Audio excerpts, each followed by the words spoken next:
The waitress was trembling.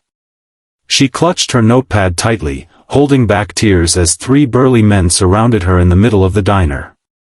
Their laughter echoed across the checkered floors, mocking and cruel. Customers looked away, pretending not to see. It felt like no one was going to help her. But then, the front door swung open.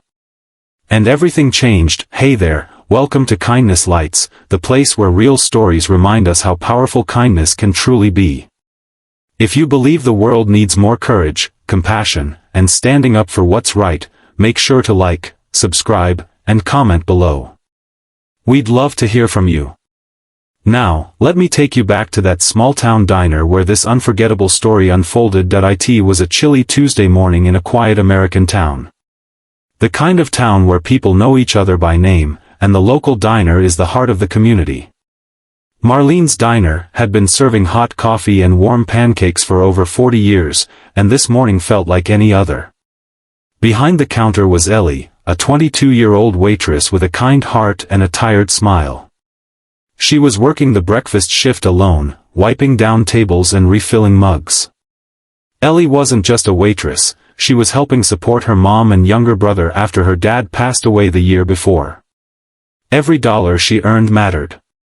At around 9 a.m., the doorbell chimed, and in walked three large men, dressed in black denim with tattoos covering their arms.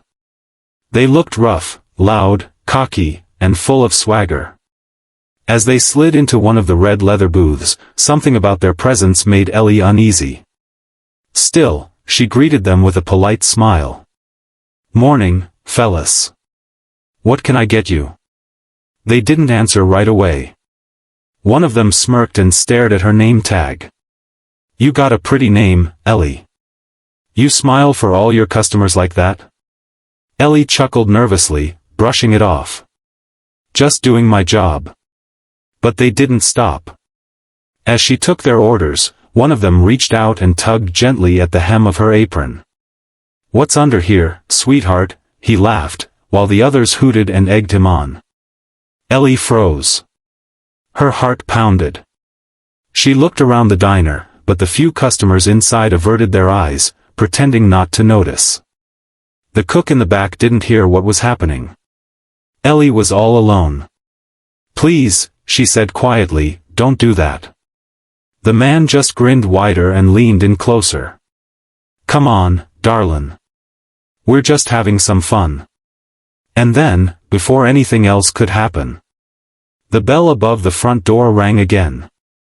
In walked five men, tall, bearded, and wearing heavy leather vests. Their boots clunked against the black and white tile as they stepped inside, and the room seemed to shift. These weren't just bikers. They were brothers. Part of a local motorcycle club known not for trouble, but for protecting people. At the head of the group was Hank.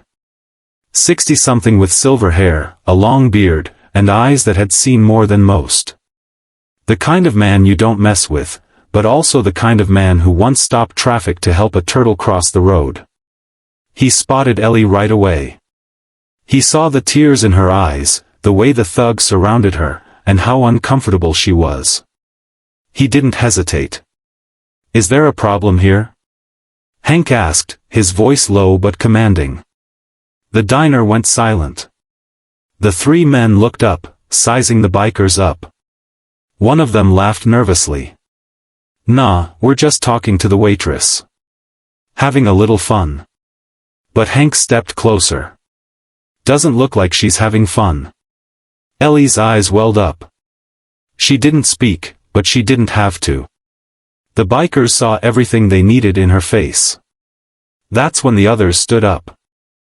One by one, the remaining bikers closed in around the booth, forming a wall between Ellie and the thugs. No fists were thrown.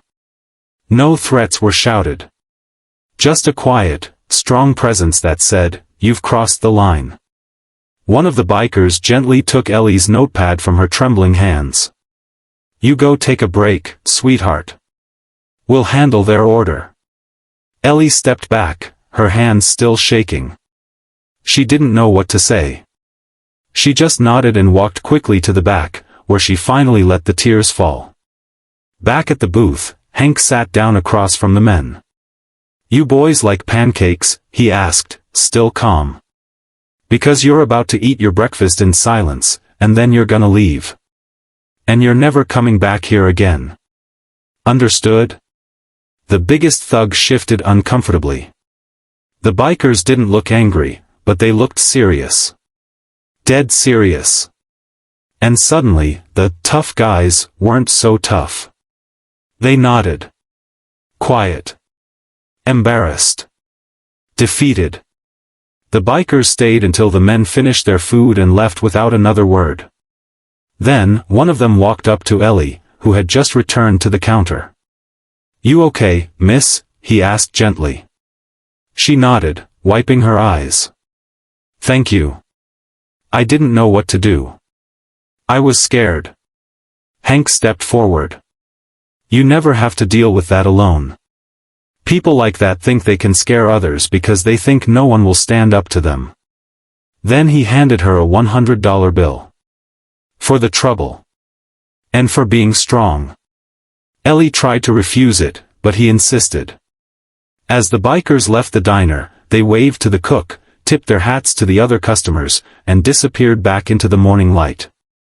From that day forward, the biker club made it a point to stop by Marlene's diner at least once a week. Not for the food, though the pie was excellent, but to make sure Ellie, and anyone like her, always felt safe. Word spread quickly. And soon, the diner wasn't just a place for pancakes and coffee.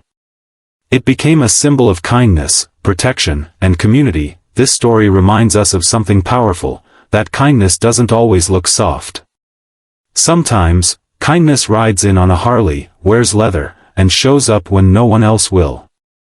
It's about choosing to do the right thing, even when it's not easy. It's about standing up for others, especially when they're too afraid to stand up for themselves.